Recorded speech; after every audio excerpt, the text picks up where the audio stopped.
আমরা প্রায়ই শুনি যে ডায়াবেটিস রোগীদের হঠাৎ মৃত্যু ঘটেছে। রাতের বেলায় ভালো মানুষ ঘুমাইছে, কিন্তু সকালবেলা ঘুম থেকে উঠে দেখে যে সে মৃত, অথবা সকালেও ভালো ছিল, দুপুরে সে মৃত। ডায়াবেটিস রোগীদের এই ধরনের আকস্মিক মৃত্যুর হার কিন্তু অনেক বেশি। সেই মৃত্যুগুলো কেন হয় এবং কি করলে এর প্রতিকার করা সম্ভব, সেই বিষয়গুলো জানবো আজকের ভিডিওতে। ডায়াবেটিস রোগীদের মৃত্যুর অন্যতম প্রধান কারণ হচ্ছে হাইপোগ্লাইসেমিয়া, মানে রক্তে গ্লুকোজ লেভেল একদম নীল হয়ে যাওয়া। সাধারণত দেখা যায় যে ডায়াবেটিস রোগীরা যদি রাতে ইনসুলিন বা ওষুধ খেয়ে ঘুমায়, রাতে হঠাৎ করে তার ডায়াবেটিসের মাত্রা নীল হয়ে যায় বা অনেক কমে যায়, যার কারণে রোগী জেগে ওঠার আগেই কোমায় চলে যায়, যার ফলস্বরূপ আকস্মিক মৃত্যু হয়। আরো প্রধান দুটি কারণ হচ্ছে হার্ট অ্যাটাক এবং হচ্ছে ব্রেন স্ট্রোক। বিশেষ করে যাদের রক্তে গ্লুকোজের পরিমাণ অত্যাধিক বেশি থাকে, তখন আমাদের রক্তনালী ক্ষতিগ্রস্ত হয়, এবং রক্তে গ্লুকোজের পরিমাণ বেশি থাকলে ট্রাইগ্লিসারাইডের পরিমাণ বেশি থাকে বা কোলেস্টেরলের পরিমাণ বেশি থাকে, যেটি আমাদের হার্টের যে রক্তনালীগুলো রয়েছে সেগুলোকে ব্লক অথবা সেমি ব্লক করে, যার কারণে আমাদের হার্ট অ্যাটাক হয় এবং রোগীর আকস্মিক মৃত্যু হয়। ঠিক সেম ভাবেই আমাদের ব্রেনের যে রক্তনালীগুলো রয়েছে সেগুলো কোলেস্টেরলের মাধ্যমে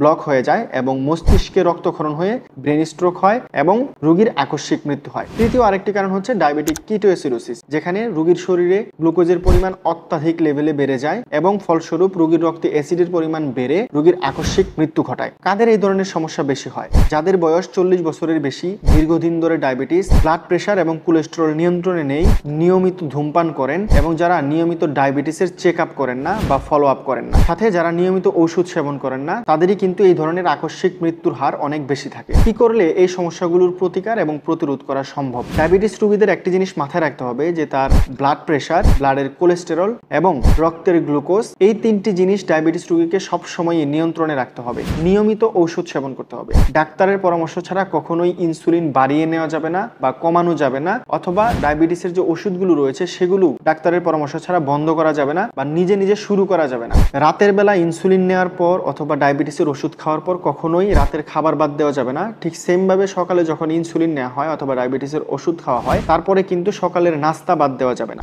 ধূমপান একদমই করা যাবে না। প্রতিদিন অন্তত 30 মিনিট হাঁটতে হবে। স্বাস্থ্যকর খাবার খাওয়ার অভ্যাস করতে হবে এবং তেলে ভাজা খাবার, অতিরিক্ত ঝাল মশলা জাতীয় যে খাবার এবং মুখরোচক যে ফাস্ট ফুডগুলো রয়েছে সেগুলো ইগনোর করতে হবে। নিয়মিত ইসিজি ও হার্টের চেক আপ করতে হবে, কারণ হার্টের স্বাস্থ্য যদি ভালো থাকে তাহলে ডায়াবেটিস রোগীদের আকস্মিক মৃত্যু হার কিন্তু অনেকটাই কমে যায়। রাতে ঘুমানোর আগে কখনোই অতিরিক্ত ইনসুলিন নেওয়া যাবে না। ভুলক্রমে যদি কেউ অতিরিক্ত ইনসুলিন নিয়ে নেয় তাহলে অবশ্যই একজন চিকিৎসকের পরামর্শ নিতে হবে। যেসব লক্ষণ দেখা দিলে দ্রুত একজন ডাক্তারের পরামর্শ নিতে হবে। যদি হঠাৎ বুক ধরফর করে, রেস্টলেসনেস লাগে, মাথা ঘুরায়, চোখে ঝাপসা দেখেন অথবা শরীর ঘামতে থাকে এবং ঠান্ডা হতে থাকে, তাহলে দেরি না করে পেশেন্টকে দ্রুত হসপিটাল নিতে হবে। এগুলো আমাদের ডায়াবেটিস রোগীদের আকস্মিক মৃত্যুর আগাম সতর্কবার্তা। এই ধরনের লক্ষণগুলো দেখা দিলেই একজন রোগীকে দ্রুত চিকিৎসকের পরামর্শ নেওয়াবেন এবং যে কোনো হাসপাতালের ইমার্জেন্সি ডিপার্টমেন্টে নিয়ে যাবেন। ডায়াবেটিস থাকলে ভয়ের কিছু নেই। নিয়মিত ওষুধ সেবন এবং লাইফস্টাইল মেনটেন করে কিন্তু আপনি কমপ্লিটলি একজন সুস্থ মানুষের মতো বসবাস করতে পারবেন। আপনার কোনো ধরনের ক্ষতি ডায়াবেটিস করতে পারবে না। মনে রাখবেন,